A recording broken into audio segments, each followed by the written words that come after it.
hingga mereka mau bersaksi bahwa tiada ilah kecuali Allah dan bahwa Muhammad adalah Rasul Allah, mendirikan sholat dan menunaikan zakat. Bila mereka telah melakukan itu, maka berarti mereka telah melindungi darah dan hartanya dariku kecuali dengan hak Islam. Sedang hisab mereka ada di sisi Allah. Hisab mereka di sisi Allah. Jadi ini hadis ke-8. Diriwayatkan dari siapa? Siapa Ibnu Umar? Siapa Ibnu Umar itu? Anaknya Umar. Ibnu Umar. Anaknya Umar bin Khattab. Makanya kenapa di sini anhuma. Kalau cuma anhu berarti anaknya Islam, bapaknya enggak. Kalau anhuma ya anak dan bapak dua-duanya muslim. An ibni Umar, an ibni Umar radhiyallahu anhuma. Ibnu Umar ini diceritakan sebagai salah satu sahabat yang walaupun dia usianya dini tapi sangat nyontoh Rasul. Sangat nyontoh bahkan sampai ke gerakan-gerakan Nabi. Nabi pernah lewat ke satu pohon terus nunduk. Ibnu Umar ngikutin aja. Nunduk. Kenapa kamu nunduk? Setelah Rasul wafat, ketika lewat pohon tersebut masih nunduk terus. Rasul ketika lewat sini nunduk, saya juga nunduk. Suatu hari ketika lewat situ, beliau nunduk, tiba-tiba ada panah melintas gitu. Nancap ke pohon. Salah satu bentuk keberkahan dari ittiba atau mengikuti Nabi Muhammad SAW. Gayanya, cara bicaranya Ibnu Umar ini mirip dengan Nabi Muhammad SAW. Nah, beliau yang meriwayatkan hadis ini. Bagaimana bunyinya? Nah, bunyinya umirtu an uqatilan nasa. Umirtu apa artinya? Aku diperintah. An uqatila memerangi. Aku diperintahnya untuk memerangi. Kita belum tafsirkan, kita baca dulu terjemahannya. Memerangi siapa? An-nasa, manusia, orang-orang. Hatta sampai apa? Asyhadu, sampai syahadat. La ilaha illallah, bersaksi bahwa tiada Tuhan selain Allah, wa anna, dan bahwasanya Muhammad Rasulullah.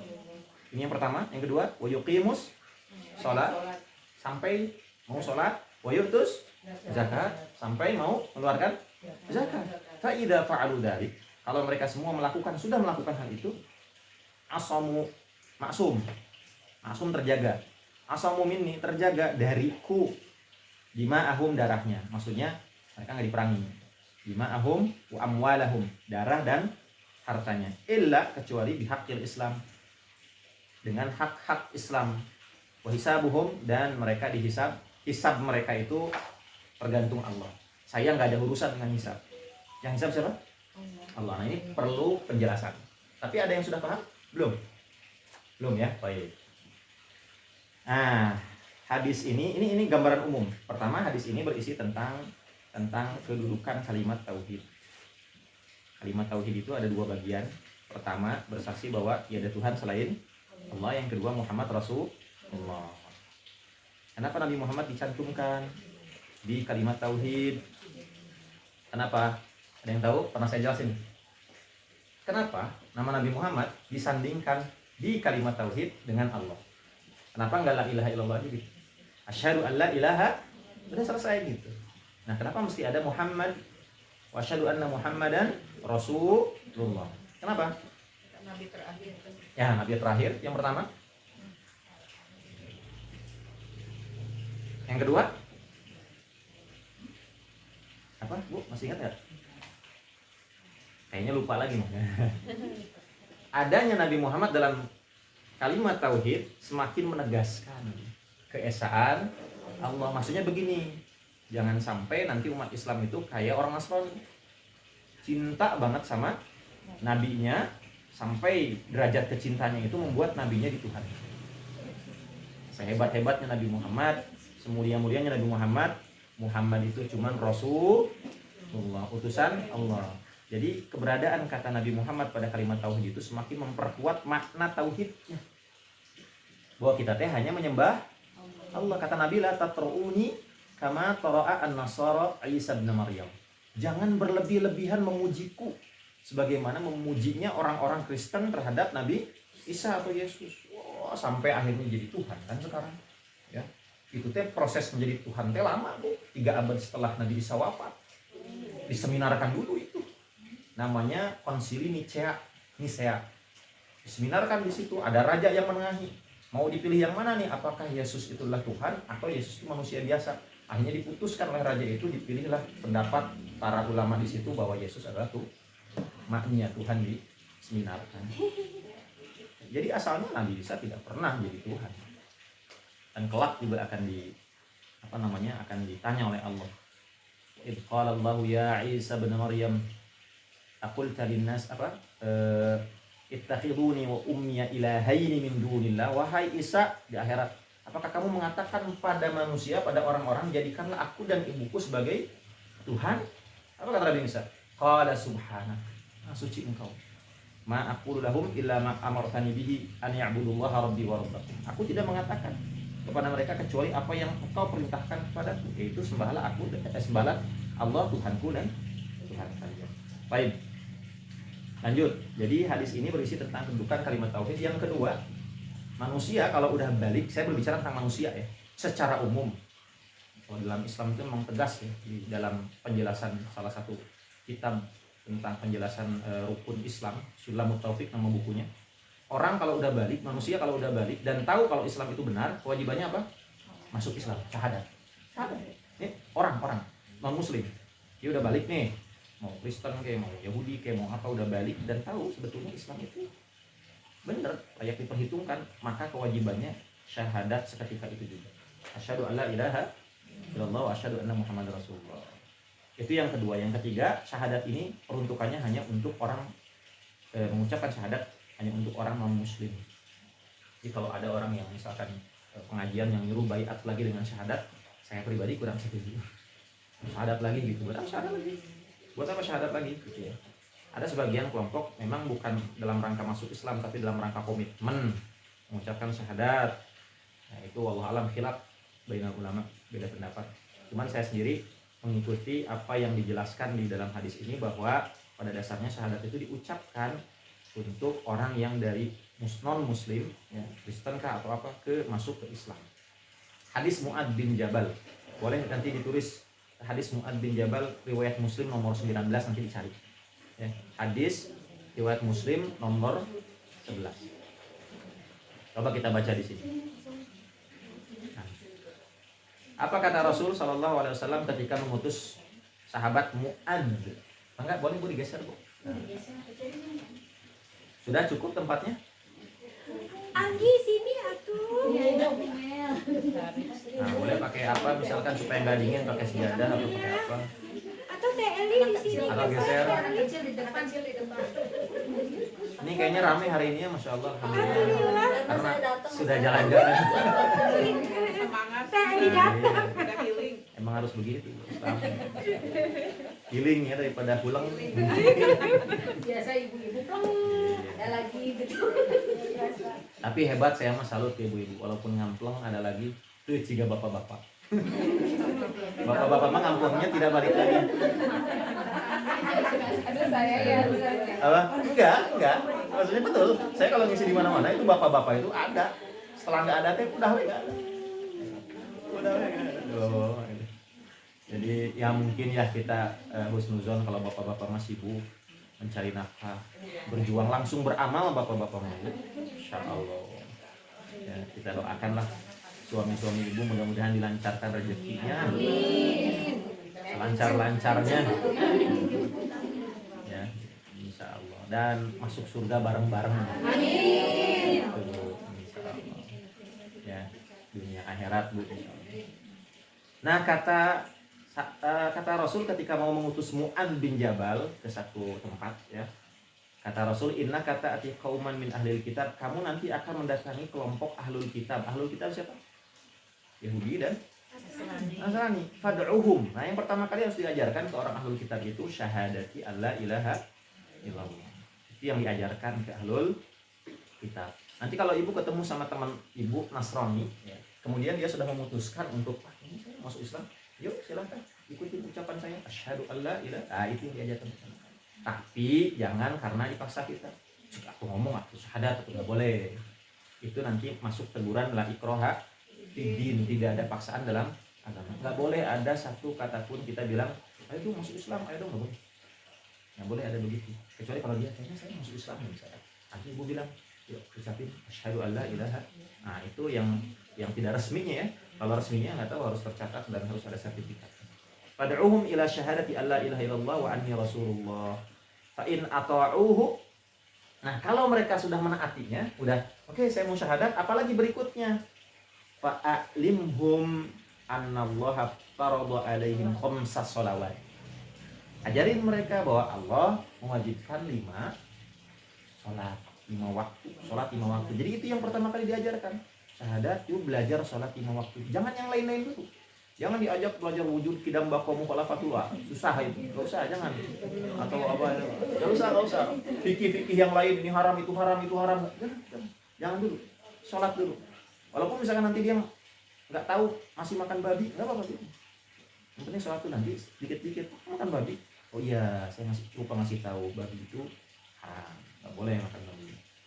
Khamsah, salawat 5 waktu dalam sehari semalam. Fa'in atau kalau mereka taat, tadi kan urutannya apa? Umirtu an uqatilan nasa hatta yashhadu an la ilaha illallah wa yuqimus shalah wa yu'tuz zakah. Selanjutnya adalah fa'in hum atau kalau itu ditaati, baru fa'alimhum annallaha farada alaihim shadaqah. Ajarkan kalau Allah itu menetapkan kewajiban sedekah atau sedekah wajib ya, zakat yang diambil dari agniyaihim, dari orang-orang yang berpunya di antara mereka. Yang berpunya mah yang miskin mah nggak diambil, malah jadi mustahil. Faturaddu fi fuqaraihim, yang diberikan kepada orang-orang fakir di antara mereka. Fa inhum ata'u, kalau mereka menaati semua itu, nah ini kata Rasul, fa iya wa karaima amwalihim. Hati-hati. Ini udah jadi muslim beneran, nggak boleh diganggu hartanya, nggak boleh dicuri, nggak boleh dirusak kehormatannya, nggak boleh. Bahaya ini. Kamu ya? Ini maksud dari ayat asomu minni hadis ayat asomu minni lima'ahum dan seterusnya. Nanti kita akan bahas. Yang pertama sekarang kita bahas perlafaznya. Umirtu. Umirtu. Kalau Rasul mengatakan umirtu apa artinya? Aku diperintahkan. Diperintahkan sama siapa? Sama Allah. Kalau sahabat berkata umirna, berarti diperintah sama siapa? Sama Rasul. Karena ada hadis-hadis yang berisi kata-kata sahabat, kata-katanya umirna, kami diperintahkan. Tandanya Rasul itu diperintah oleh Allah Subhanahu wa taala dan bukan atas kehendak beliau. Umirtu hatta ini maksudnya sampai, lil ghayah, sampai saya makan ikan sampai kepalanya, tidak termasuk kepalanya. Hatta itu tidak termasuk kepalanya, sampai batas kepala. Umirtu an uqatilan nas, aku diperintah untuk uqatilan nas. Ya, jadi hatta ini maksudnya sesuatu itu tercapai. Tercapai bagaimana? Tercapai ketika orang sudah mengucapkan syahadat asyhadu alla ilaha illallah wa asyhadu anna muhammadar rasulullah sallallahu alaihi wasallam. Jadi kewajiban kita kepada Rasul itu ta'atuhu fima amar, menaatinya terhadap apa semua yang beliau perintahkan, wa tasdiquhu fima akhbar, membenarkan apa yang dikabarkannya tentang Isra Mi'raj, kita percaya, wa antaha amma naha anhu, dan berhenti terhadap apa segala sesuatu yang dilarang oleh Rasul, berhenti seketika. Wa annallaha la yu'bad illa bima syara', dan beribadah sesuai dengan petunjuk Rasul sallallahu alaihi wasallam. Umirtu an uqatilan nas, nanti kita akan bahas itu insyaallah. Ini gambaran umum dulu ya. Wa yuqimus shalah, kenapa setelah syahadat langsung sholat? Ini menunjukkan kedudukan penting dari sholat. Kemudian setelah sholat ada zakat, ini satu paket. Ini satu paket. Ya. Sholat dan zakat itu nggak bisa dipisahkan. Kalau sholat itu zakatnya, kalau zakat itu sedekahnya harta, kalau sholat itu sedekahnya waktu. Sedekahnya waktu. Baik. Kenapa di sini nggak ada saum dan haji? Ya, kenapa nggak ada kata saum dan haji? Padahal kita tahu bahwa rukun Islam itu berapa? 5. Setelah sholat, zakat, nanti ada saum, ada haji. Kenapa nggak ada saum dan nggak ada? Karena kalau saum dan haji itu bagi orang yang mampu. Bagi orang yang Mampu. mana tuh? Haji? Ya, Apa saum? saum Ah. kan ada kodoknya gitu. Ya ada kode bagi yang mampu. Iya. Kalau sholat dan zakat Kalau sholat itu harus selalu di harus ya dilakukan ya. Tapi kalau zakat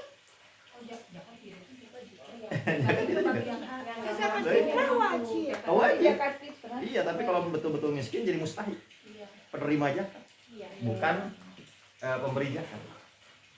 Mungkin ini apa namanya jadi barometernya Pak Ustaz kalau sudah melakukan dua ini insya Allah yang berikutnya Bisa.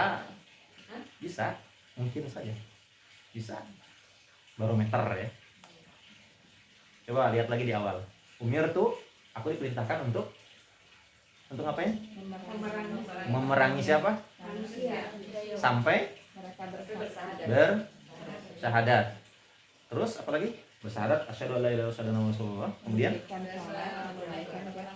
Bila mereka telah mengakui salat dan terakhir zakat ya. Iya. Bila mereka telah mengakui itu semua, maka mereka telah melindungi telah melindungi dirinya. Nggak boleh kita curi, bukan curi maaf, nggak boleh dibunuh oleh kaum muslimin karena mereka bagian dari Islam. Ya. Jadi kenapa tidak disebut saum dan haji? Karena di sini terkait dengan konteks hadisnya, disuruh memerangi sampai orang itu mau syahadat. Kalau syahadat, orang syahadat kelihatan nggak mulutnya ngomong? Kelihatan nggak? Udah syahadat nih, udah jangan diperangi karena udah syahadat nih, udah muslim selesai. Terus sampai setelah syahadat apa? Sholat kelihatan nggak? Allahu Akbar gitu kan, kelihatan. Oh ini sholat berarti udah muslim. Udah nggak usah disuruh-suruh lagi, udah muslim. Dan zakat kelihatan nggak? Kelihatan. Kalau zaman dulu zakat tuh jemput, nggak kayak sekarang dijemput. Jemput mana zakatnya dijemput udah. Saum. kalau puasa cuma Kelihatan nggak? tahu ya. Cuma Allah yang tahu ya. Saya saum kok, bohong kamu. Bunuh. Jadi nggak dijadikan standar kalau saum. Begitu pula haji. Haji itu ada syarat bagi yang mampu, sedangkan kemampuan tidak kelihatan juga. Abstrak. Dalam konteks hadis ini, kenapa saum dan haji tidak dimasukkan? Karena saum dan haji itu, kalau saum itu ibadah yang sir, yang rahasia antara kita dan Allah. Bisa aja saya bilang, Bu, saya saum misalkan. Ternyata enggak, saum enggak tahu. Hanya Allah yang betul-betul tahu. Begitu pula syarat kemampuan dalam haji itu hanya Allah yang betul-betul tahu. Bilangnya saya nggak mampu, saya gini-gini segala macam. Oh, padahal mah mampu misalkan. Makanya di sini karena konteksnya sedang berbicara tentang perang, gitu ya. Maka haji dan saum tidak dimasukkan. Makanya ada hadis begini. Kata sahabat Nabi, salah seorang sahabat Nabi SAW kalau mengirim pasukan ke satu daerah, mengirim pasukan itu nggak boleh langsung nyerang dulu. Tunggu dulu kalau misalkan mau subuh, tunggu dulu apakah ada azan atau kalau ada azan berarti muslim. Jangan diserang. Ini nanti pembahasannya panjang, Bu. Oh, kok gitu ya Islam nyerang-nyerang gitu ya. Oh, Islam kayak teroris gitu nanti belum. Ya, ini peperangan Rasul itu kadang-kadang sifatnya ofensif, kadang-kadang defensif, kadang nyerang, kadang bertahan. Itu beda-beda tergantung kondisi. Baik ya. Makanya nih saya mau menjelaskan di sini. Hadis ini sering dijadikan hadis untuk tuduhan. Kalau umat Islam itu teroris. Ini dipakai oleh orang-orang orientalis. Tahu orientalis? Orientalis itu orang barat yang belajar studi Arab. Keislaman. Orang barat yang belajar tentang Islam dan Arab.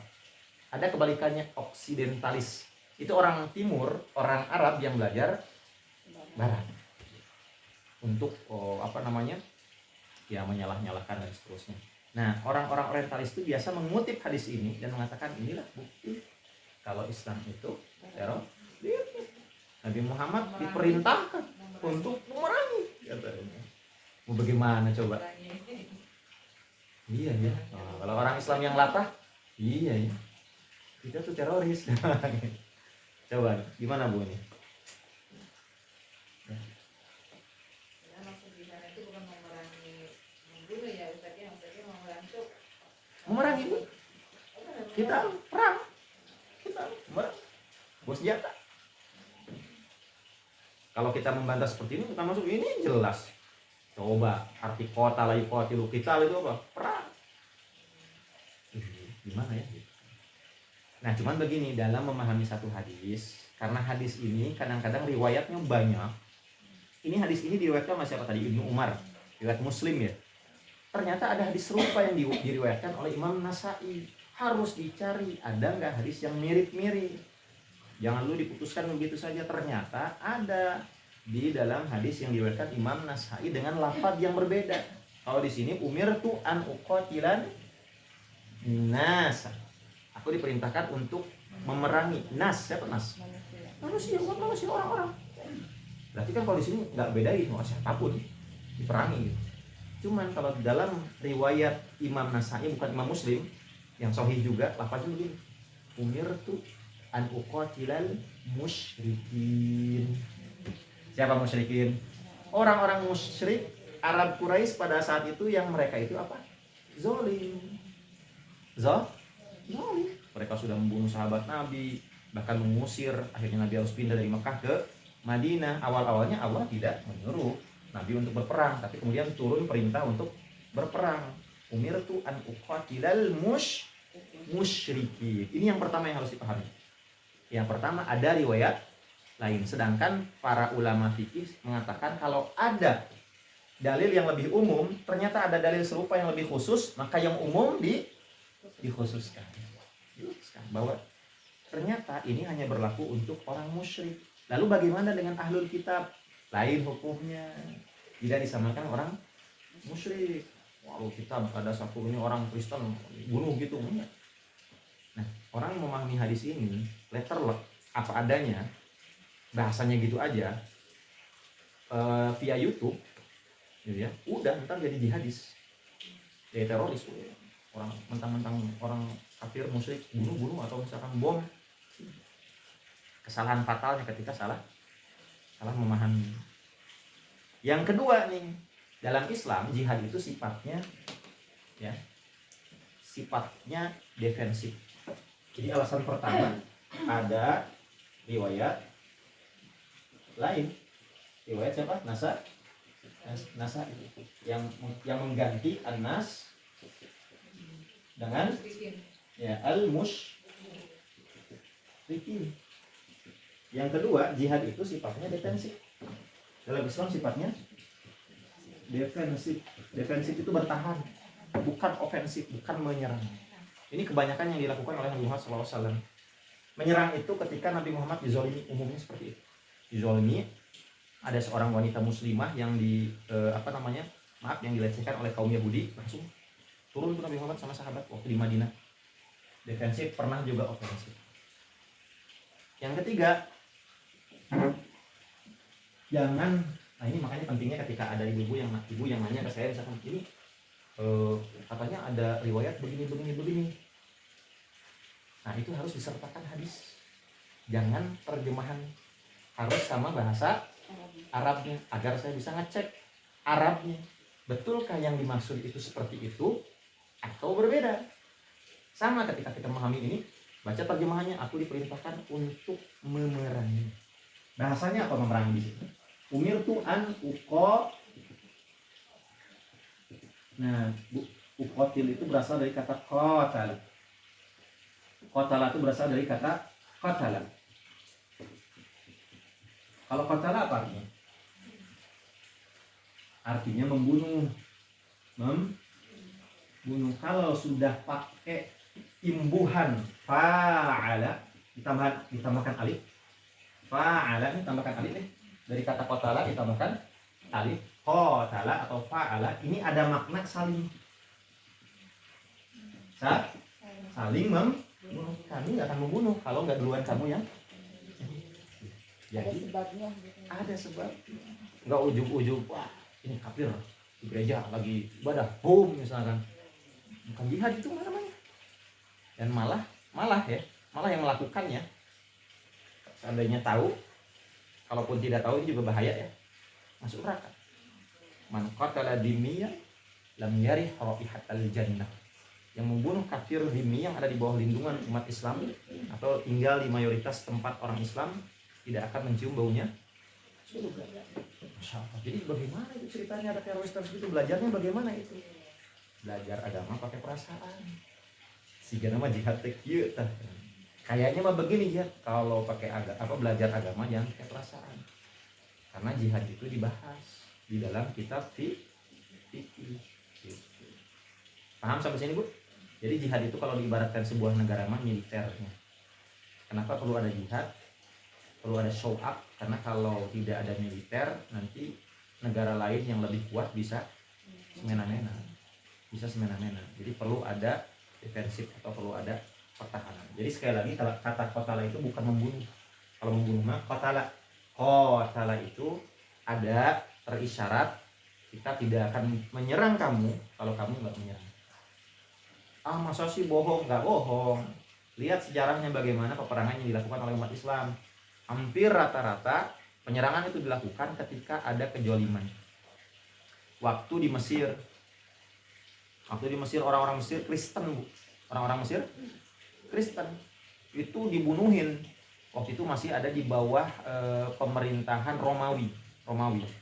Orang-orang Mesir Koptik ya, nama Mesir itu kan. Egypt gitu kan. Egypt ini Kibti. Ini land of Kibti, tempatnya orang-orang Kristen Ortodok atau Kibti. Makanya ada salah satu istri Nabi Muhammad SAW, Maria Al-Kibtiyah. Maria orang Kibti, orang Egypt, karena agamanya Kristen. Ini sempalan dari Kristen Protestan. Boleh jadi lebih lama, ada Protestan, ada Katolik, di atas ada Advent, ada juga Kipti yang nggak nginduk ke mana tuh, Roma. Kipti itu orang-orang Kipti teriak, wah kami sudah bosan dengan pemerintahan Romawi, tolong dong umat Islam kirim pasukannya ke, minta mereka orang-orang Kristen kirim dong. Dikirimlah pasukan Amr bin As pada zaman Umar bin Khattab. Begitu masuk, yang menghalangi pintu gerbang Mesir itu bukan orang-orang Kristen Kipti, tapi pasukan-pasukan Romawi yang siap bertempur. Tapi karena jumlah pasukan umat Islam banyak, akhirnya tidak terjadi peperangan dan Romawi mengalah. Keluar dari tempat situ, umat Islam masuk. Apa yang dilakukan? Kristen semua kan dibantai, bukan? Bukan. Ditanya udah kenal Islam atau belum? Belum, dijelaskan tentang Islam. Andai kata pada saat itu orang-orang Koptik menolak semuanya, ya sudah, nggak apa-apa, tetap Kristen tapi di bawah lindungan umat Islam. Dan ada hal atau kewajiban yang harus ditunaikan. Apa? Membayar upeti atau jizyah. Dan tahukah harganya jauh lebih murah daripada pajak. Orang mah dipajak aja jadi pajak. Dan jizyah itu hanya diperuntukkan untuk laki-laki yang berbadan kuat, sehat, punya pekerjaan. Wanita, anak-anak tidak dibebankan jizyah. Terus bagaimana kalau ada laki-laki yang kuat tapi dia nggak punya penghasilan dan nggak mampu? Wayahna wajib militer. Ikut wajib militer bersama kaum muslimin. Gugur atau kewajiban jizyahnya. Coba kurang adil bagaimana? Akhirnya ketika dipromosikan tentang Islam, 90% lebih warga Mesir akhirnya masuk Islam. Tinggal kurang lebih tersisa 10%. Nah, bagaimana yang dengan 10% ini? Ayo orang bantai misalnya. Ya tadi mereka harus bayar jizyah. Nyawa mereka, darah mereka terlindung. Inilah yang disebut dengan kafir dhimmi. Kafir yang tidak menyerah, tapi yang ada di bawah perlindungan umat Islam. Kalau dibunuh, umat Islamnya yang masuk. Nah, gitu. Jadi pemahaman umat Islam, saya belum paham kan tentang masalah ini. Karena gitu ya jihad tuh. Ngebom gereja berdum gitu. Apakah Islam sesadis itu? Dipelajari ternyata salah kaprah. Dalam Islam itu ketika mau jihad, Bu ya, itu tuh ada tahapannya juga. Datang ke satu tempat nggak langsung bantai-bantai, datang. Memang kita bawa pasukan, bawa senjata segala macam, tapi datang, tanya dulu. Udah tahu tentang Islam belum tahu Islam itu apa? Beri penjelasan. Mau masuk Islam nggak? Nggak mau Islam, dia nggak mau masuk Islam nih, ya. Tapi dia nggak menyerang, tetap diambil jizyahnya. Nah, kalau kamu nggak mau Islam berarti kamu harus bayar jizyah. Kalau menyerang baru lawan. Saya pahami? Bisa. Jadi mohon maaf sekali lagi bahwa umat Islam ini jauh sekali tidak seperti Kristen. Yang Kristen itu bagaimana tuh dalilnya dalam kitab mereka itu? Makanya mereka membanggakan diri bahwa mereka adalah agama damai. Katanya begini, kalau ditampar pipi kanan, berikanlah pipi kiri. Ini prinsip orang Kristen. Tampar pipi kanan, berikan pipi kiri. Siga gitu kan, kayak yang umum. Ini baik sekali, soleh sekali. Ini bukan soleh menurut saya mah, blow on. Masa dipukul pipi kanan, berikan pipi? Jangan dulu, tanya dulu kenapa kamu menampar saya, gitu kan. Ini penjelasan yang masuk akal.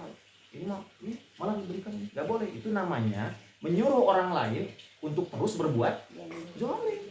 Nggak boleh, tanya dulu. Jangan diberikan. Ini bahaya. Kalau kata siapa yang menjelaskan waktu itu, Zakir Naik ya, Wes Ahmad Dedat juga pernah menjelaskan ini. Sebetulnya prinsip ini, tampar pipi kanan berikan pipi kiri, kalau diterapkan ke hal yang lain bahaya. Misalkan kita punya 2 adik, lagi dikejar pembunuh.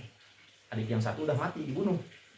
Adik yang lain sembunyi di belakang pintu misalkan. Pembunuhnya datang, mana adik kamu? Kalau adik yang satu dibunuh, maka berikan adik yang tuh sekalian. Jadi kalau dalam Islam, kalau kita nggak disakiti, hanya sekedar kata-kata, ya sabar. Tapi kalau sudah mulai fisik, ada namanya kisos. Kisos itu bukan hanya dibunuh. Kamu pernah mukul saya pengen balas mukul kamu, itu kisos namanya. Sudah diperangi, perang balik. Jangan diem aja. Paham ya? Jadi jihad itu disyariatkan. Ada hukum jihad itu untuk apa? Untuk mencegah terjadinya kezoliman. Saat itu orang-orang Mesir dijolimi oleh pemerintahan Romawi dan teriak minta tolong sama umat Islam. Umat Islam mengutus Amr bin As plus pasukannya ke Mesir. Ternyata orang-orang Mesir tidak mau melawan, takut. Orang-orang Romawi, pergilah mereka masuk dengan damai. Lain dengan di Suriah, ada perlawanan. Khalid bin Walid kalau nggak salah, ada perlawanan, ya dilawan. Sampai akhirnya tumbang semua Romawi. Dan penduduk Suriah pada saat itu Kristen. Kalau seandainya Islam itu memerangi karena agama, seharusnya penduduk Suriah yang Kristen ketika Khalid bin Walid masuk, ya dibunuh juga dong, betul nggak? Dibantai dong. Tapi ternyata enggak.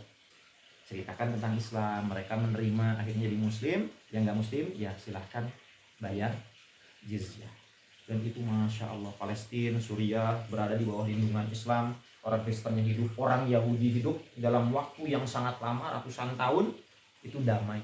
Sampai-sampai diceritakan orang Yahudi kalau mau pergi, misalkan jalan-jalan, keluarganya nitipin anaknya ke orang Islam. Begitu pula sebaliknya. Sebelum kedatangan Theodor Herzl, Bapak Zionis, yang akhirnya sekarang jadi kacau, itu hidup damai dalam naungan kekhalifahan Umar bin Khattab. Nggak ada istilah pembantaian.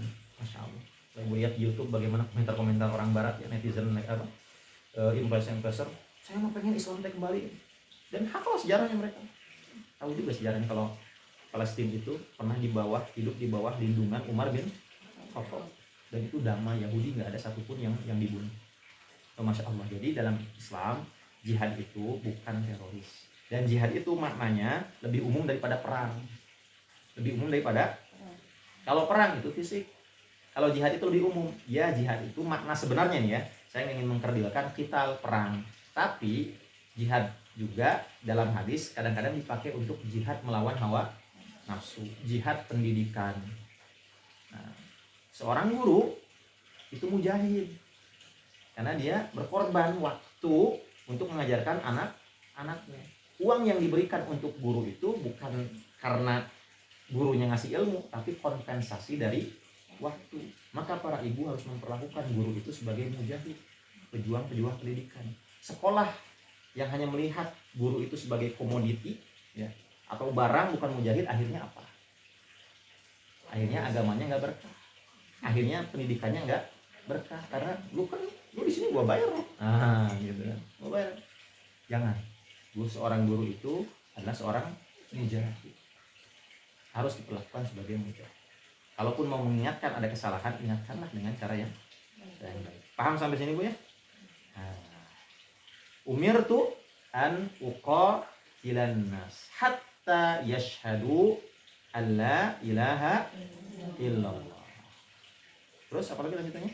Yashhadu an la ilaha illallah wa anna Muhammadar Rasulullah wa yuqimus shalah wa yu'tuz zakah. Fa idza fa'alu dzalika, kalau mereka semua sudah melakukan itu, fa idza fa'alu dzalika asamu minni dima'ahum wa amwalahum. Nah, ini menunjukkan kalau sudah muslim itu kehormatannya haram. Hartanya haram bagi muslim yang lain. Paham maksud haram? Nggak boleh dicuri, nggak boleh dihinakan kehormatannya, dan itu jadi wasiat terakhir Nabi kita, Nabi Muhammad SAW pada saat haji wada. Haji wada itu Masya Allah. Sebelum beliau wafat, ayuhan nas inna dima'akum wa amwalakum haramun alaikum. Wahai orang-orang sekalian, sesungguhnya harta kamu, ini hadis Sahih Muslim. Sahih Muslim, hadisnya 2137 nomor hadis. Kalau nggak baku sebetulnya, cuma kalau mau dicari itu hadisnya. Itu hadis tentang khutbah Rasul sebelum wafat, haji wada.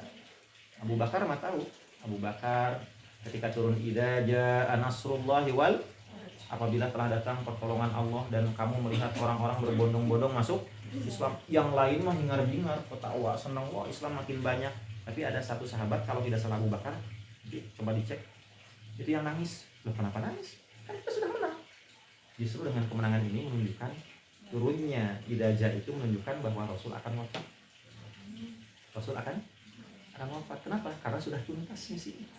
Sudah tuntas, sudah menang. Mekah sudah semuanya dikuasai oleh Islam, orang-orang sudah masuk Islam, tandanya Rasul bakal wafat. Ditambah haji wada, haji perpisahan. Ini wada. Nasihat Rasul apa? Ayuhan nas inna dima'akum wa amwalakum haramun alaikum. Sesungguhnya menumpahkan darah, merampas harta sesamu adalah haram. Sebagaimana haramnya berperang pada hari ini, pada bulan ini dan di negeri ini. Makanya dinamakan dengan tanah haram. Ketahuilah sungguhnya yang berbau jahiliyah sudah dihapus, termasuk tebusan-tebusan darah di masa jahiliyah juga itu dihapus. Asamu minni dima'ahum wa amwalahum. Maka harta dan darahnya dijaga dari pembunuhan dan pencurian dan yang sebangsanya. Terakhirnya apa? Illa bihaqil Islam, kecuali dengan hak Islam. Ini pentingnya. Islam itu punya hak terhadap kita dan kita punya kewajiban terhadap Islam. Apa hak Islam? Hak Islam adalah dikeluarkan dari kita zakatnya. Zakatnya untuk diberikan kepada orang-orang Islam yang itu hak Islam. Jadi Islam punya hak yang harus dipatuhi. Kalau menolak, apa berarti? Illa bihaqil Islam. Kan di awal aku diperintahkan untuk memerangi, ya kan? Kecuali kalau sudah syahadat, sholat, zakat, maka mereka nggak boleh tuh dirampas atau dibunuh sama muslim, nggak boleh. Kecuali dengan hak Islam. Kecuali ada hak-hak Islam yang dilanggar, maka boleh diperangi. Makanya sahabat Abu Bakar itu pernah memerangi orang Islam. Ketika Rasul wafat, terjadi gelombang murtad besar-besaran di Yamamah, salah satu daerah. Kenapa murtad? Itu belum lama setelah Rasul wafat, udah banyak yang murtad. Coba bayangkan Bu, orang terbaik di masa yang terbaik ternyata ada yang murtad. Jadi jangan aneh kalau zaman sekarang umat Islamnya begitu. Di zaman Nabi aja, nabinya masih hidup, belum lama meninggal sudah terjadi orang-orang yang murtad di Yamamah. Gara-gara apa coba? Tidak mau bayar zakat ternak pada saat itu, terutama kebanyakan. Ngomongnya entah saya, ini kambing saya, nggak mau. Akhirnya diputuskan oleh khalifah pertama, saya akan memerangi siapapun man farraqa bainas salati waz zakat. Siapapun yang memisah-misahkan antara salat dan zakat. Jadi mereka gini, pokoknya kami mau salat, tapi nggak mau zakat. Diputuskan sama Abu Bakar. Pokoknya saya akan memerangi orang yang farraqa, memisahkan antara salat dan zakat. Kemudian sahabat Umar agak istilahnya interupsi. Sebentar. Saya kan pernah dengar hadis. Orang itu diperangi sampai mengucapkan syahadat. Bagaimana mungkin engkau memerangi orang-orang padahal orang-orang itu sudah bersyahadat? Dijelaskan sama Abu Bakar sampai pada kata-kata illa bihaqil Islam, mengambil ini sebagai hujah dalil. Boleh diperangi karena dia sudah melanggar, sudah tidak memenuhi hak-hak Islam, menunaikan zakat. Akhirnya ketika Umar melihat tekad yang kuat dari Abu Bakar, akhirnya kata Umar, saya tahu bahwa ini adalah perkara yang benar. Hanya betul-betul orang-orang yang murtad itu diperangi. Dalam sejarah ada 70 penghafal Quran yang wafat pada saat itu. Sehingga dari sini muncul cikal bakal usulan agar Al-Quran itu dibukukan.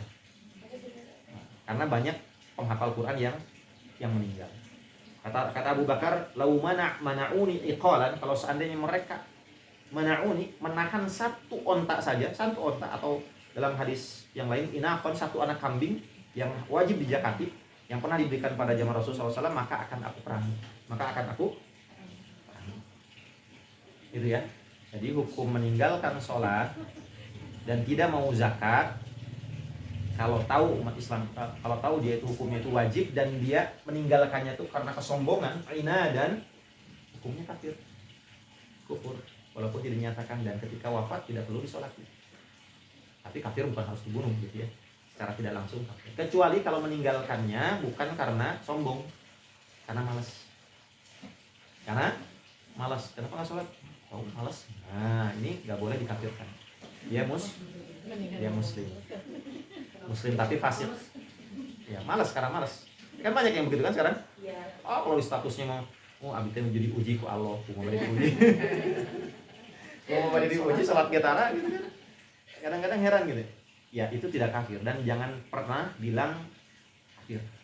Karena kalau misalkan kita bilang kafir, ternyata orang yang nggak kafir, masih muslim, sudah bersyahadat, walaupun dia malas sholat, maka kekafiran itu balik ke kita yang dulu. Hati-hati Bu, mengucapkan kata-kata kafir, murtad itu nggak boleh. Sekalipun orang itu nggak pernah sholat dan bahkan nggak pernah zakat, dengan syarat nggak sholat dan nggak zakatnya itu karena malas atau karena nggak tahu. Kalau karena sombong dan ada kata-kata yang kita dengar jelas, ini harus dengar juga. Jangan berdasarkan asumsi. Kayaknya dia mah, nggak bisa kayak.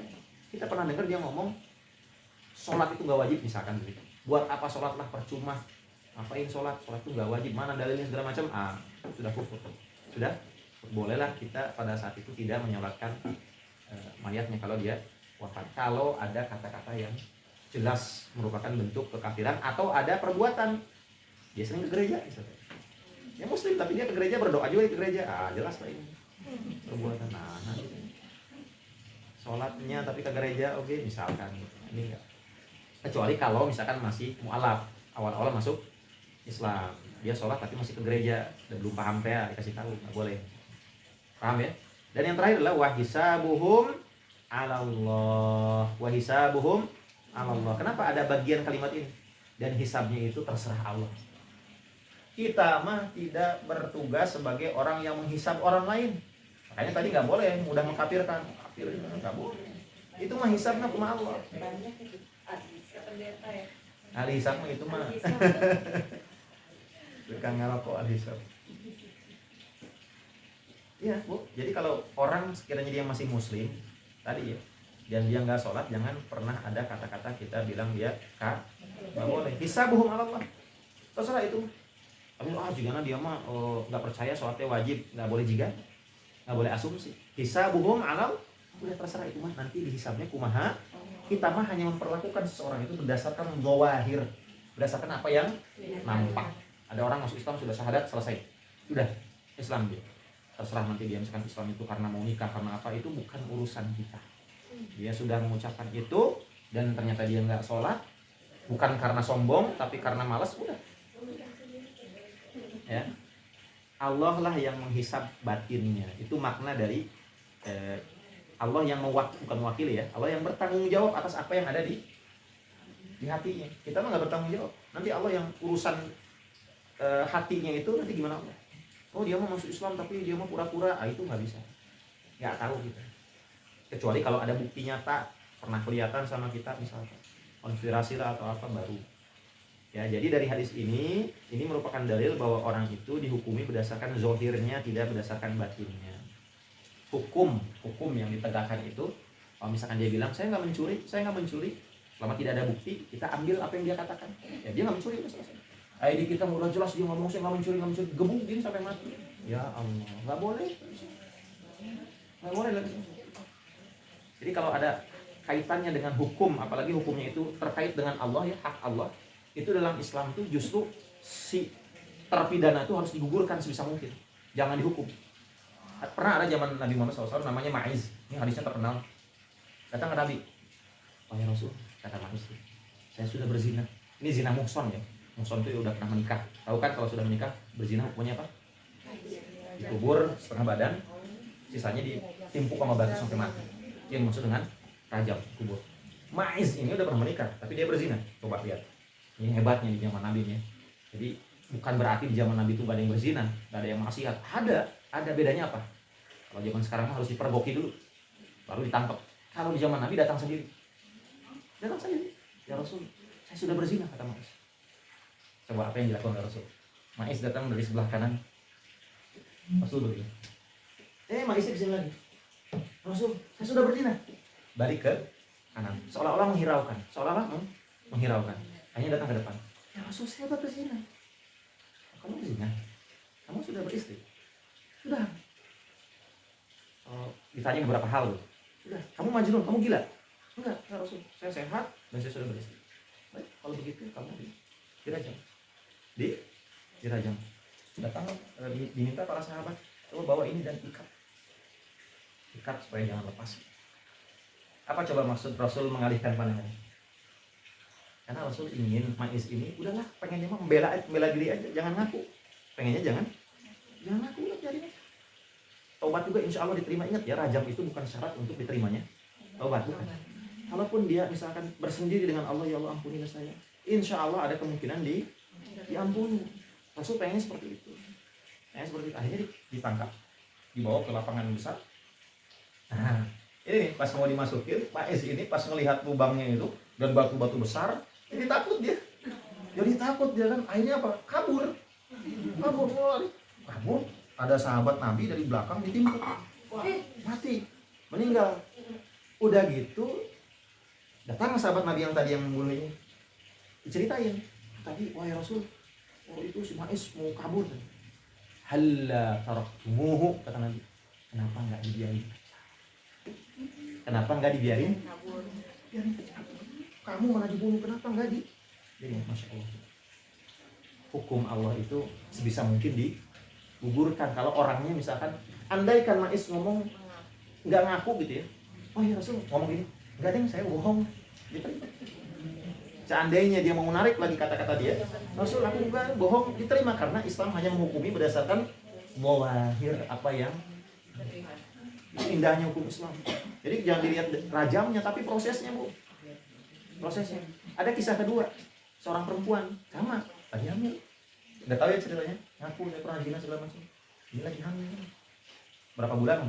Silakan besarkan dulu anaknya, lahirkan dulu. Pulang sampai brojol lahir anaknya. Udah gitu, datang lagi perempuan itu, ya Rasul, silakan rajam saya. Oh enggak, saya nggak akan rajam sebelum ada yang nanggung. Siapa yang nanggung anaknya? Masih kecil tuh. Saya, wahai Rasul, saya nanggung anaknya. Udah dia nanggung segala macam, siap. Apa hijab ya? Ikat yang rapi supaya jangan sampai tersingkap aurat. Ya, itu dihukum, tapi kok sampai diperhatikan detailnya, nggak kayak sekarang main apa seret aja, dipukul dulu, disiksa dulu, enggak. Jadi tidak ada siksaan sebelum siksaan. Tidak dikata-katakan misalkan, oh kamu penjina, nggak boleh ada ngomong kayak gitu. Udah cukup hukuman rajam itu sebagai. Dan setelah wafat si perempuan ini, setelah dilempari, disolatin sama Rasul. Disolatin. Umar kaget, dia penjina Rasul. Tahu nggak wahai Umar, kalau seandainya tobatnya ini dalam bentuk makanan atau apapun itu, ya, uang atau apapun itu dibagikan ke seluruh penduduk Madinah, masih berlebih. Tidak ada orang yang paling bagus tobatnya selain orang yang seperti itu, orang yang tahu dirinya salah dan dia datang dengan sendirinya ngaku. Ini masuk surga insya Allah. Ini kualitas zaman sahabat. Ada penjinahan, ada kasus seperti mencuri segala macam, tapi hebatnya itu dibanding dengan generasi yang setelah dilakukan datang dengan sendirinya, bukan dipergoki, bukan dicari-cari, bukan segala macam. Ini hebat. Ini generasi terbaik. Ya, jadi yang orang kadang nggak diceritakan tuh bagian ini, diceritakan rajam, jahat, rajam ini segala macam. Ingat, proses rajam itu tidak semudah yang dipikirkan. Ya, bahkan nih untuk yang penzina aja saksinya harus berapa? 4, dan itu harus dilihat oleh mata kepala sendiri. Jadi kebayang ya ribetnya bagaimana kalau ada yang lihat yang lagi zina harus panggilin dong 3 orang lagi. Karena nggak boleh pakai video. Tidak diterima video. Di videoin misalkan, nih videonya. Di videonya. Kalau gitu caranya, nanti yang nuduhnya misalkan ibu nuduh ibu yang ditolak sumpahnya seumur hidup. Ibu yang ditolak sumpahnya. Jadi nggak akan diterima lagi kalau ibu bersumpah, ini orang ini pernah dianggap nuduh. Jadi sangat ketat sekali. Jadi nggak boleh menuduh dia penjina atau segala macam sebelum kita lihat dengan mata kepala sendiri, bukan video. Apalagi ternyata sekarang ada AI. Bisa palsu dong. Paham? Betapa indahnya hukum Islam dan dosa-dosa yang terkait dengan hak Allah itu sebisa mungkin digugurkan, sebisa mungkin maksud dengan hak Allah itu kan kalau zina itu nanti kaitannya dosanya dengan Allah. Beda dengan dosa yang kaitannya dengan bukan dosa, tanggungan yang kaitannya dengan manusia kayak utang. Itu harus dibayar. Harus nggak ada kecuali kalau orang yang bersangkutan menggugurkan, udah saya ikhlaskan. Tapi kalau misalkan yang terkait zina segala macam itu kalau orang ngomong, saya bohong saya. Nggak berzina, terima. Paham ya? Jadi hanya dihukumi berdasarkan zahirnya saja, tidak melihat batin. Ini ada hadis Sahih Bukhari nomor 2483 nanti bisa dilihat.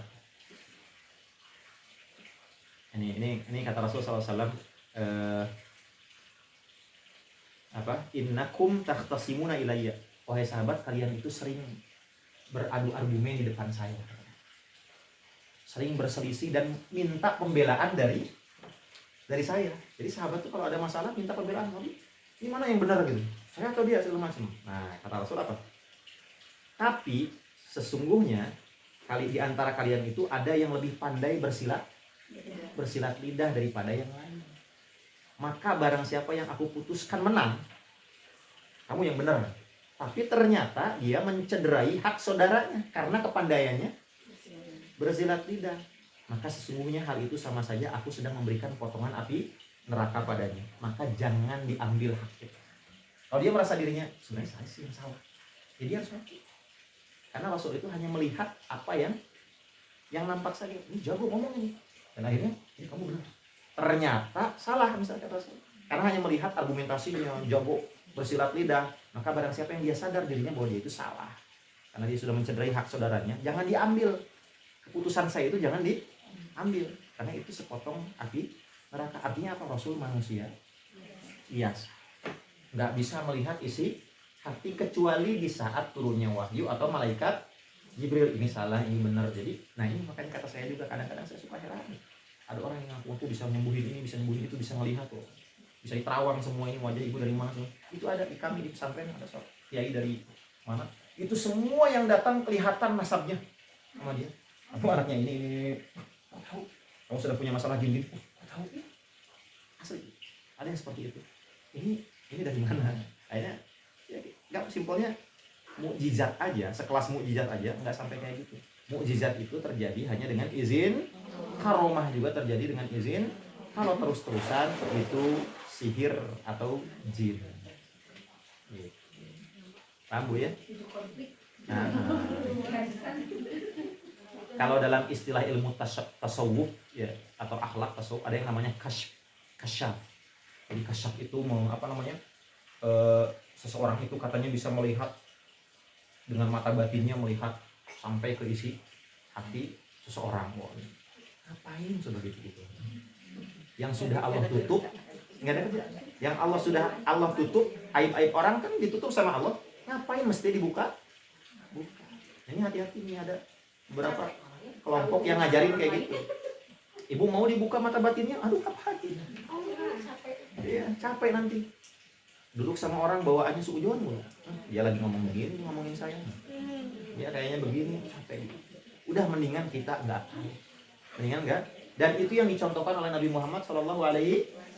Apa coba ketika beliau, ya Rasul, mau tahu nggak? Nah, ya sahabat, bentar kata, jangan ada di antara kalian yang ngomongin saudaranya sendiri ke saya. saya mah nggak mau tahu. Karena saya ingin ngobrol dengan dia dalam keadaan lapang dada, nggak punya sudon. Kalau dikasih tahu dulu kan, nah, Rasul hati-hati orang ini suka ngutang pinjam 100 misalkan. Hati-hati begini, wah Rasul udah jaga jarak dong, ya kan? Ini orang nih kalau udah ngomong bahasa Sundanya itu biasa Manawi, gitu. Manawi, wah ini orang udah ngutang gitu.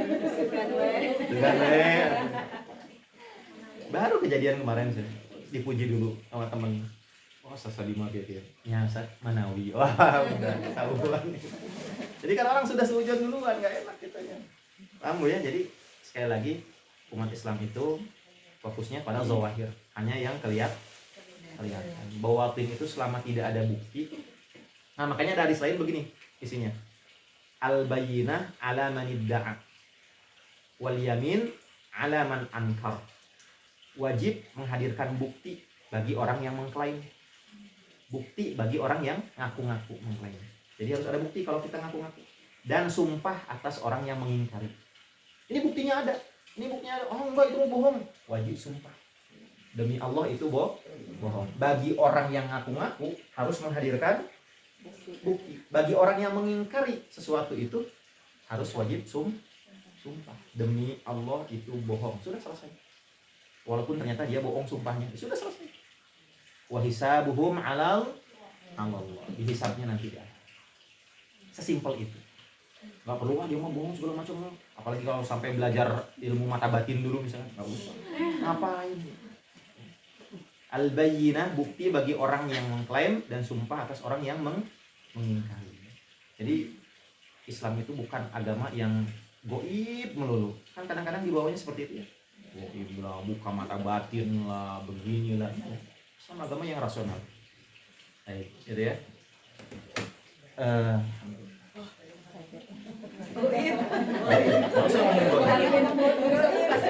Waalaikumsalam gitu mangga cari. Ada yang mau Mangga cari. Ya, jadi hadis ini juga ada tambahan pelajarannya. Pertama, cukup kalau orang untuk masuk Islam dengan 2 kalimat syahadat.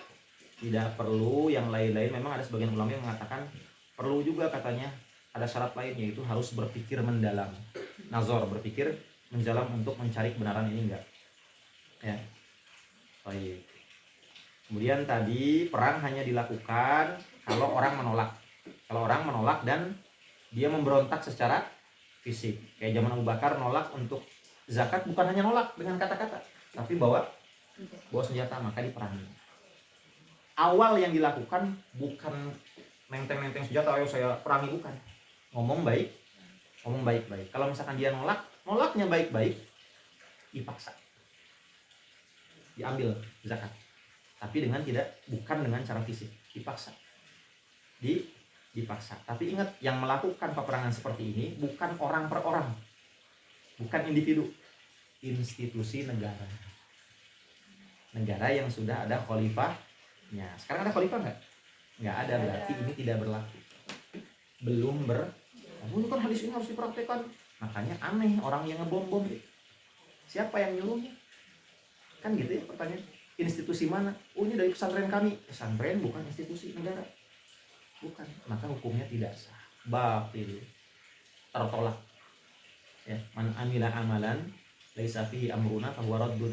Orang yang beramal tapi tidak sesuai dengan perintah Rasul, amalnya tertolak. Makanya saya suka kasihan kalau orang-orang yang mengatasnamakan jihad ngebom dirinya sendiri, misalkan alhamdulillah di gereja, itu semua amalannya tertolak karena tidak sesuai dengan perintah Rasul Shallallahu Alaihi Wasallam. Ya, gitu. Nah, yang berhak untuk menabuh genderang perang ini hanya khalifah. Kalau sudah ada khalifah, kayak ISIS, kayak apa segala macam, ya tentu saja itu keliru. Kecuali apa yang terjadi di Palestina. Kalau kita sudah diperangi, walaupun belum ada khalifah, maka hukumnya fardu ain. Ya, orang-orang yang diperangi saat itu untuk membela diri. Maka kayak Hamas, kayak Fatah dan seterusnya, ketika mereka membela diri dari Israel, wajar. Jangan dianggap teroris. Bukan teroris mereka, mujahid mereka. Mujahid. Karena yang pertama kali memerangi mereka adalah dari pihak Israel kalau dirunut dari sejarah. ya, akhirnya terjadi peperangan. Ini yang terjadi di Palestina. Bagi kita yang jauh dari Palestina, nggak usah ikut-ikutan jihad, sok-sokan, fardu kifayah. Salah kalau kita ke sana datang untuk jihad fisik, diketawain sama pasukan Hamas. Datang ke sana malah mencret-mencret, muntah-muntah, nggak terbiasa dengan medan perang. Ngapain malah nyusahin? Karena mereka itu hanya butuh bantuan dana, bantuan support saja. Kalau tentara ada mereka mah banyak, ada 50.000 masalah. Sekitar tentara Hamas di bawah tanah itu yang belum keluarnya banyak, karena Gaza itu banyak banget, belum apa-apa. Nah ini hadis ke berapa? Ke-8. Lanjut, masih ada waktu? Lanjut hadis. Masih kuat nih Bu? Atau ada pertanyaan dulu? 2 hadis. Ada pertanyaan dulu sampai sini? Masih ada waktu ini. Ini kalau saya kecepatan tolong kasih tahu. Kadang-kadang saya masuk gitu Bu. Jadi makin paham Bu ya indahnya Islam itu gimana gitu. Hukum-hukum itu kalau diterapkan. Jadi kesannya menakutkan, dengar rajam gitu kan, dengar kisos gitu kan, menakutkan. Padahal sebetulnya kalau hukum itu diterapkan sebagaimana mestinya, ya tidak apa namanya itu istilahnya itu kayak piramida terbalik, runcing ke bawah tapi tumpul ke atas, insya Allah baik-baik saja. Nabi Muhammad pernah bilang gini, lau anna Fatimata binta Muhammadin saraqat laqata'tu yadah. Kalau seandainya Fatimah anaknya Muhammad, putrinya Muhammad itu mencuri, aku sendiri yang akan memotong tangan. Jadi hukum itu berlaku bagi semua. Cuma memang dalam kaidah fikih itu hukum-hukum yang terkait dengan Allah Subhanahu wa taala kayak tadi zina sebisa mungkin digugurkan. Kalau si terdakwanya itu apa namanya? berkilah misalkan. Saya enggak, oh iya selesai. Wa hisabuhum 'ala Allah. Nanti dihisabnya sama Allah. Hadis ke-9. Silakan dibaca.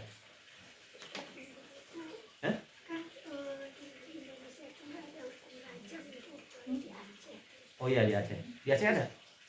Ada. Oh ada. Tapi Oh sebar bukan rajam. Setahu saya kalau rajam nggak ada ya di Aceh. Pokoknya kayak di Ya sebat dipukul. Jadi begini, itu ada 2 Bu. Kalau untuk penzina yang dia belum pernah menikah itu bukan dirajam, tapi dicambuk 100 kali. Dicambuk dengan itu pun cara nyambuknya khusus, alatnya pun khusus. Intinya bukan nyambuk untuk menyakiti sebetulnya, tapi untuk mempermalukan di depan umum. Sama. Laki, perempuan dicambuk. Ada yang kedua, bukan hanya dicambuk. Setelah itu, kedua-duanya, ini bagi anak muda yang belum pernah menikah ya, diasingkan, dideportasi. Laki-lakinya misalnya jauhin ke Padang, yang jauhin ke mana, misalkan ke Jawa atau kemana, dipisahkan selama 1 tahun, diasingkan. Itu bagi penzina yang apa namanya belum pernah menikah, ghair muhson istilahnya. Tapi kalau untuk muhson, penzina yang yang sudah pernah menikah itu dirajam. Makanya hati-hati nih tren yang selingkuh sampai berzina, wa'iyadzubillah, na'udzubillah. Sebetulnya dalam Islam hukumnya itu rajam. Artinya begini, kalau tidak dirajam di dunia, keburukan itu dibawa. Dosa itu utang, itu akan nanti ada pembalasannya di akhirat. Di akhirat lebih susah, lebih na'udzubillah ya. Makanya hati-hati ya. Terus tobatnya gimana? Tobat aja sungguh-sungguh. Insya Allah masih ada kesempatan untuk tobat dan diampuni ya. Kan tadi saya sampaikan bahwa dirajam itu bukan syarat untuk diterimanya tobat. Wallahu alam, bukan wallahu alam. Saya pernah baca keterangan ada orang yang dengan izin Allah dia diampuni walaupun tidak dirajam. Cuma kan masalahnya kita tahu bahwa kita sudah diampuni sama Allah, nggak tahu gitu kan. Makanya hati-hati bab itu teh. Yang sekarang tuh jadi tren gitu ya. Tapi ingat, zina itu apa ya?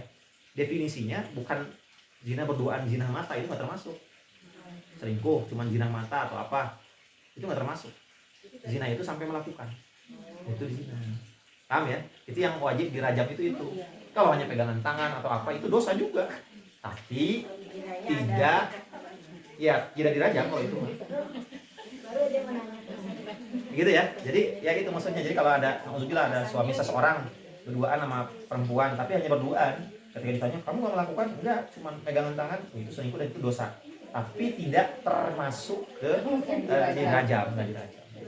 Yang dimaksud zina ini zina dalam tanda apa ya, yang beneran gitu, zina beneran di hotel segala macam, alhamdulillah, nah itu dirajam. Makanya hati-hati bab ini. Nah, kalau bagi anak-anak yang masih muda gitu ya, yang kelihatannya seneng lagi pacaran, itu harus juga hati-hati ya, karena dalam Islam ya hukumannya cambuk 100. Saya mau tanya, kalau misalnya yang satu sudah menikah, yang satu belum, itu hukuman rajamnya gimana? Apa? Hukuman rajamnya. Iya, kalau yang satu yang menikah jelas itu rajam. Yang Yang belum menikah mah itu mah sebat cambuk. Jadi masing-masing. Jadi masing-masing Iya, dia nggak digabung, masing-masing sesuai dengan statusnya. Sesuai dengan statusnya.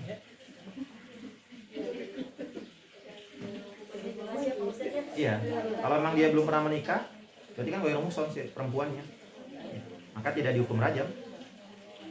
Kecuali kalau laki-lakinya atau perempuannya yang pernah melakukan seperti itu. Ya intinya seperti itu sampai kejadian-kejadian semacam ini kan di Arab Saudi sendiri atau di mana, saya nggak tahu, jarang terjadi gitu. Karena ketika hukum itu diterapkan dan konsisten ya, tidak dibeda-bedakan, itu orang itu akan akan berhati-hati. Saya juga bingung di Indonesia kenapa bisa terjadi hal seperti itu, wallahu alam. Mungkin karena media sosial atau pergaulan. Makanya saya pernah bilang begini, Bu, jangankan yang biasa gitu ya, ustadz sekalipun saya sering ngobrol sama teman-teman, ada yang namanya kesolehan itu tidak bisa melawan fitrah. Sesoleh apapun orang nggak bisa menghancurkan fitrah. Kalau dalam ilmu fisika itu hukum kekekalan energi itu tidak bisa dimusnahkan, tapi hanya bisa dialihkan dari satu bentuk ke bentuk lain. Sama kesolehan juga begitu, kesolehan tidak bisa menghancurkan fitrah. Fitrah itu nggak bisa dihancurkan oleh kesolehan sekalipun. Yang namanya fitrah, kalau laki-laki ketemu perempuan ya suka kayak semut ketemu dengan gula, maka jangan main api gitu. Harus ada jarak antara kita dan, nah ini nanti dijelasin nih di hadis ini, di hadis yang ke-9 ini. Harus ada jarak antara keburukan dengan kita, tuh harus ada jarak. Mendekat itu ada magnetnya gitu. Jadi kalau teman-teman tenang, saya mau udah qiyamul lail, tenang saya mau hafiz Quran, Malah lebih gede ininya ya. iya, ini saya berjenggot nih, setannya juga berjenggot. Lebih keren. Ya, sayanya berjenggot, berkopiah, setannya juga sama, alif, berjenggot. Gampang yang begini mah kata setan, gampang segala macam. Pada akhirnya kan benar yang saya ceritain ini, bahwa di kalangan tertentu yang bersorban, ulama yang pernah saya ceritain, ada satu grup kelompok tarekat tertentu yang menikahi perempuan sampai 8. Dan kemudian alhamdulillah ya ada perzinahan segala macam. Padahal kan dari sisi tahajud, istiqomah, tapi melakukan seperti itu, kenapa? Makin gede juga ininya. Karena dia sudah mengaku bahwa dia adalah mursyid.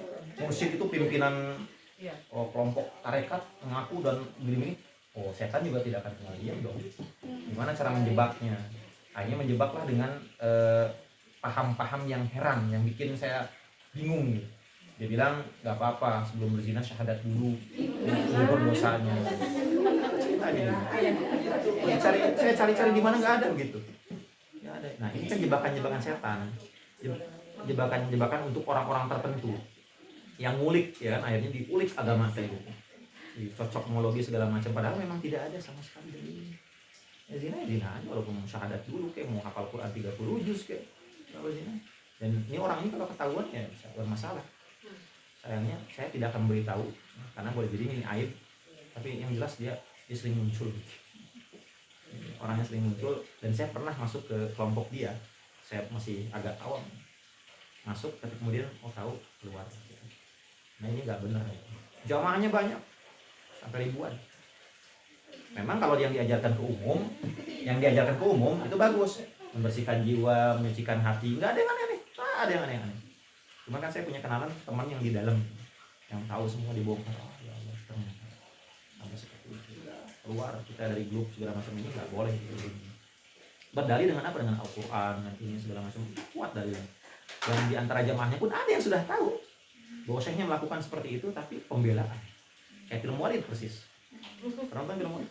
Udah tahu salah tetap jadi adiktif tuh kalau apa doktrin tuh jadi begitu. Gelap. Jadi gelap gitu. Jadi ketika saya ceramain, ketika saya bilang, "Oh, kamu Sandi katanya, kamu ini terhijab oleh ilmu." Ya, ini kan syariat.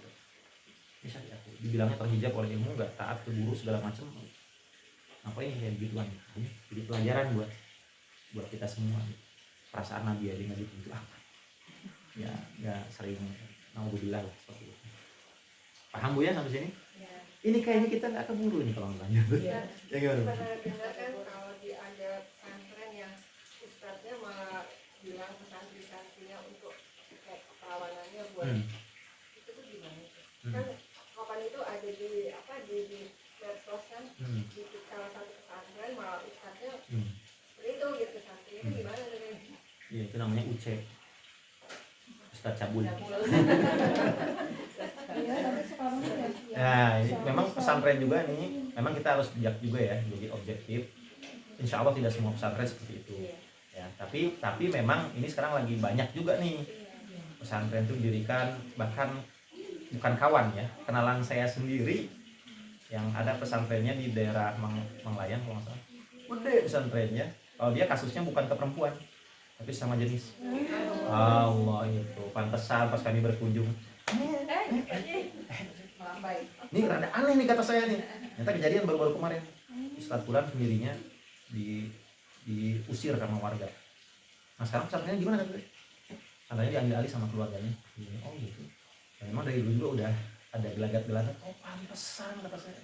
Pas saya bertanya kok diusir, bikin lagi pesantren sekarang digalut, bikin lagi pesantren. Ya Rabbi. Dan yang mengagetkan adalah ustadznya itu. Yang herannya banyak juga gimana? Iya banyak jamaah, memang nggak kelihatan, cuman agak kemayu gitu. Dan dia ternyata punya grup di WA-nya, grup itu kelompok-kelompok sekelas ustadz loh Bu, sekelas. Kalau ini jelas penyakit ya, kalau ini penyakit yang begitu penyakit. Sama laki-laki masa. Saya pribadi pernah mengeluarkan satu orang musyrik di pesantren yang ternyata musyrik itu yang tukang bangun-bangunin, bukan tukang bangunin santri itu. Awalnya saya rada aneh, itu teman baik saya, cuman setiap kali saya diajak makan sama dia tuh saya rada-rada aneh. Dia tuh kayak menikmati. Akhirnya saya tanya ke salah satu santri pun, tadi yang si Ustadz Fulan saya nggak kasih tahu. Ustadz Fulan tuh kayak begitu ya. Lah Ustadz baru tahu, keceplosan tuh si itu. Dia memang begini lah. Antum kenapa nggak bilang kan? Kami udah pernah bilang kan 2 tahun yang lalu, cuman sama pimpinan 4 tahun yang lalu itu nggak digubris, kayak cuma biasa. Coba panggil korbannya dipanggil semua, ternyata korbannya santri itu bener, Ustadz itu begini. Pantesan selama ini ketika musyrik itu ada beberapa, nggak hanya dia doang, ada 3 kalau nggak salah. Setiap kali santri yang biasa dia dibangunin oleh musyrik lain, dia marah. Nah, kan itu sangat membantu kan. Ternyata maaf ya, pernah kejadian juga pernah ngajak santri sambil nonton film yang begitu. Ketahuan tuh zaman saya waktu itu. Panggil sama HRD dipanggil. Kunaon cenah kitu. Nya ada abdi teh salosna ka dieu teh abdi teh hoyong tobat. Nya tobat tapi teh penyakit. Hoyong tobat mata ka dieu ge nah atuh beut kitu. Udah ini mah wayangan kaluar. Dikeluarin, tapi dia masih kontak-kontakan, kadang-kadang datang ke rumah. Jadi udah sieun saya. Yuk masuk kanggo dirinya matur nuhun. Udah wes sering masuk. Orangnya masih sampai sekarang belum. Jadi takut saya gitu. Kesan gitu, belum apa-apa, baru pertama kali ketemu saya udah orang jalan apaan orang kata saya nggak tahu ya. Nah yang seperti itu Bu ya, yang pesantrennya cabul kayak gitu, Ibu bisa ngelihat dari ini aja. Lihat Ibu kalau mau masukin anak ke pesantren, lihat kultur pesantrennya. Pertama, si perempuannya itu, santri perempuan harus diwajibkan suntangan atau enggak? Kan udah balik ya. Iya. Kalau di kami nggak boleh. Iya. Nggak boleh kalau udah balik, dia SMP kelas 1 pun, oh enggak. Kita begini, kecuali ke perempuan, sesama perempuan suntangan. Gitu. Nah itu aman tuh, insya Allah. Kalau seperti itu, lihat kulturnya. Sekarang tuh ada ya, bisa juga dikasih kain untuk salaman sama perempuan. Nggak usah, ngapain, ribet-ribet, sama aja. Iya gitu. Jangan, nggak usah, jangan gini aja. Ada yang di pesantren. Ya, kita kayak gitu kalau ada santri yang baru yang mau suntangan, enggak cium tangannya sama itu aja, sama ibu sana. Kalau yang laki-laki biasa cium tangan. Tapi kalau yang berlebihan, saya pribadi yang kedua lihat kadang-kadang, insya Allah kalau di Bandung, Jawa Barat enggak ya. Kadang-kadang ada yang cium tangan juga berlebihan laki-laki. Saya nggak mau. Kalau saya suka tarik saya tangan, nggak usah biasa aja kata saya biasa. Saya tarik tangan saya, nggak mau. Maksudnya saya siapa gitu ya, banyak dosa, banyak aib, apa yang disun-sun kayak begitu. Kalau mensun tangan biasa aja. Kalau biasa aja, saya suka tarik. Nah lihat pesantrennya biasanya kalau yang kayak begitu, yang ada gelagat-gelagat situ, suka diwajibkan. Santri akhwat juga perempuan suka diwajibkan gitu. Nah, itu pernah diceritakan istri saya kan santri di Darul Kolam 4 tahun. Itu dia udah paham dari sejak kelas 1 SMA tuh udah paham bahwa kalau sudah SMA ya janganlah sama guru laki-laki, dia nggak mau. Yang lain cium tangan, dimusuhin sama guru-guru, dibully istri saya ini, dibully segala macam. Ya memang nggak boleh, Pak, memang nggak boleh kan udah balik nih. Biasanya seperti itu.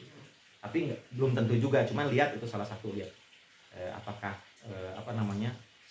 guru laki-lakinya tuh polanya tuh terlalu bebas atau bagaimana. Kalau di kita kan ada CCTV, ada apa segala macam. Yang kedua tentu saja jelas ya kalau dari sisi alasan apapun yang melepaskan perawanan, nggak ada dalilnya, titik, nggak ada dalilnya, kecuali kalau dinikah lain. Saya pengen nikah sama anak ibu, itu lain cerita. Entah misalkan si kiainya sudah punya istri, itu istri yang kedua, itu lain cerita. Itu lain cerita. Tapi kalau yang terjadi selama ini bukan dinikah, itu masalahnya, bukan dinikah. Walaupun dinikah ternyata sudah berlebih dari 4 istri. Nah yang kasus saya ini punya 8 istri. 8 istri, 4 yang sah, 4 lagi dari santri. Santrinya ini akhirnya speak up, ngomong, melaporkan orang yang datang ke pesantren kami. Jadi gini, ini santri perempuan, ternyata istrinya syekh. Ternyata santri perempuan ini berzinah juga dengan sesama temannya di pesantren. Ketahuan akhirnya ini, kamu tuh saya tuh sebetulnya adalah istrinya syekh.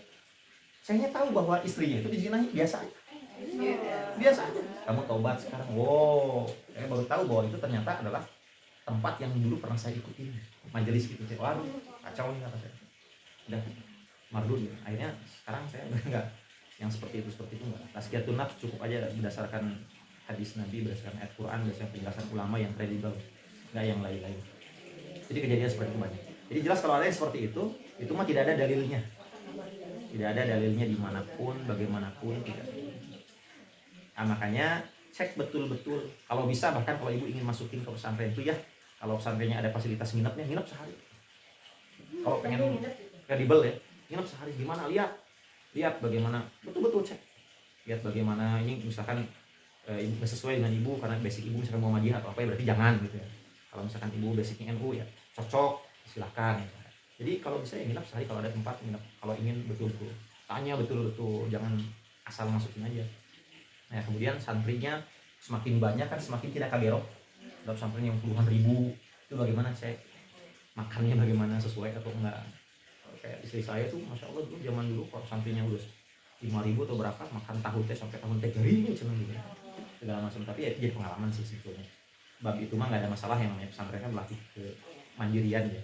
Cuman hal-hal lain yang detail itu cek juga. Pembulian bagaimana. Kalau ada kayak ada pesantren di daerah Cipatat, tapi ini basicnya Persis.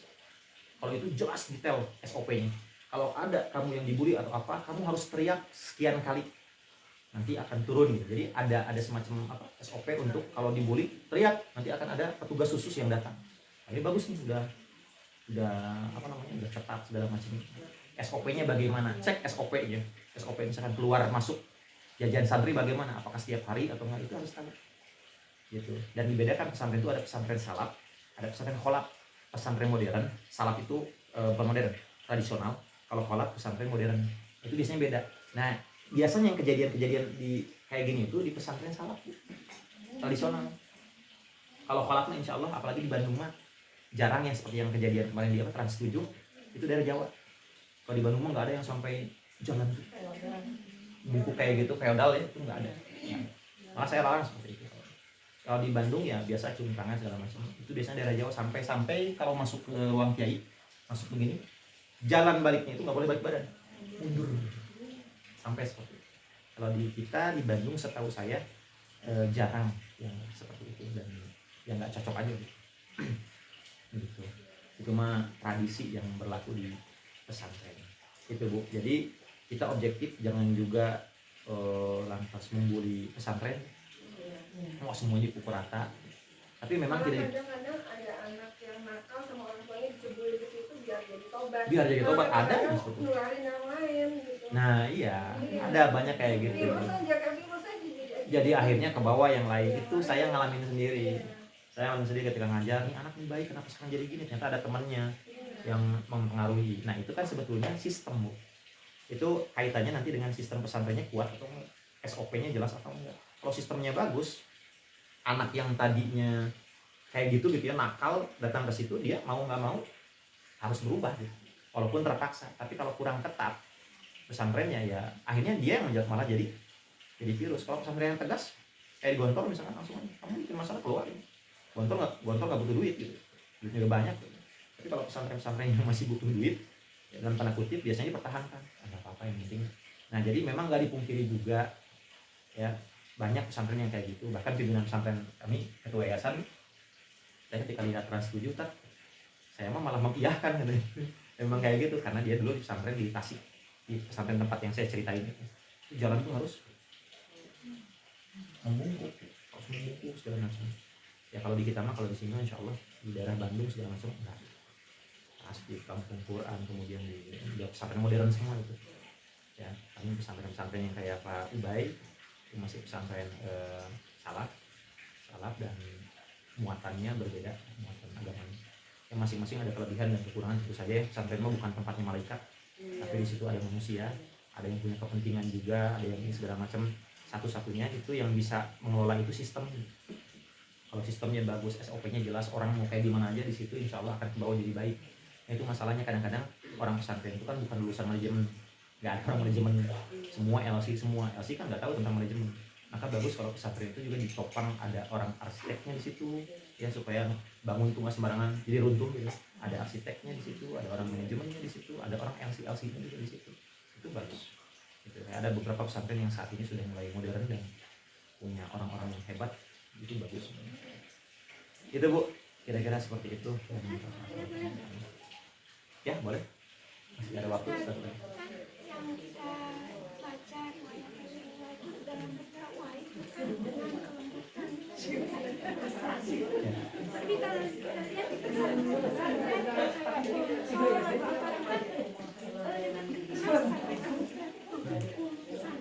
Ya betul itu. Makanya santri itu kadang-kadang, ini pengalaman saya sendiri di Mesir itu kebanyakan lulusan pesantren salaf, teman-teman saya tuh. Dan begitu datang ke Mesir, lihat kemewahan kota Kairo gitu ya, siga membahasa tsunami kan, siga anjing lepas di dogan, kemana-mana pacaran, bahkan sampai ada yang berzina. Karena di pesantrennya itu kayak terkungkung gitu. Begitu keluar dari pesantren gila-gilaan, ada yang liberal, ada yang ngaco pikirannya, ada yang nggak sholat segala macam. Di Mesir ya katanya Bu, ada yang seperti itu.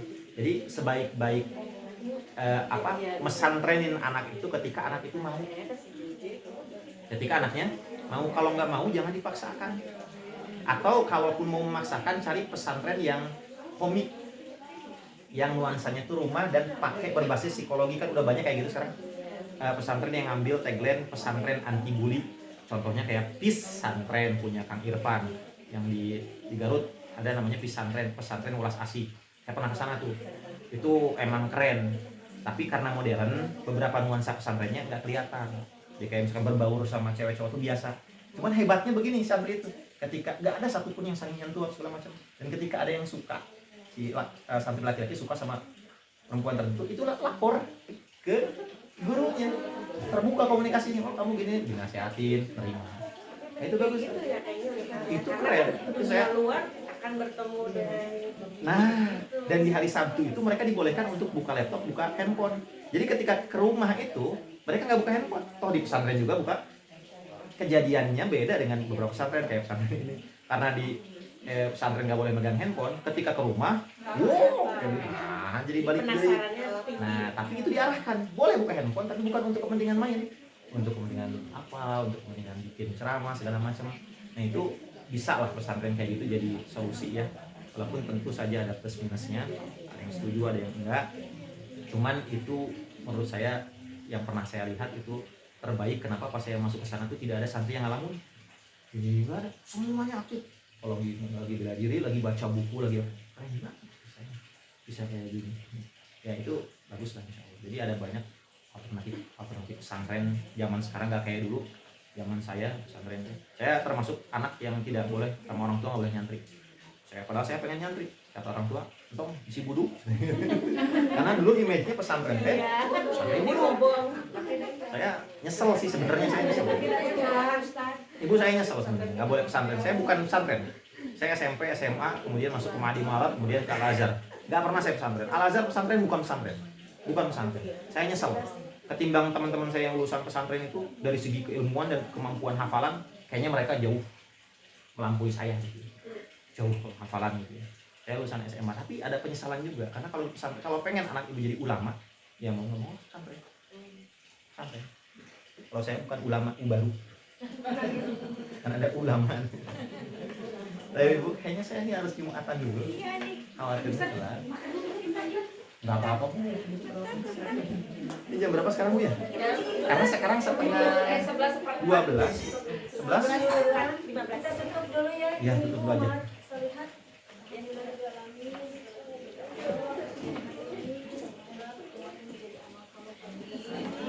Kita tutup saja dengan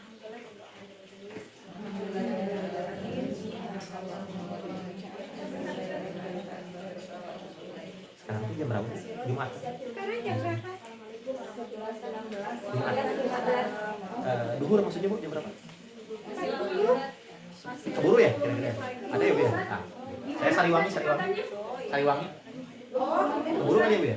Tapi Sariwangi belah sana sih. Keburu lah kayaknya. Masih keburu Ustaz. Keburu ya? Iya, baru jam 11.04. Masih 20 menit. Ibu Emak nggak usah banyak-banyak. Udah selesai.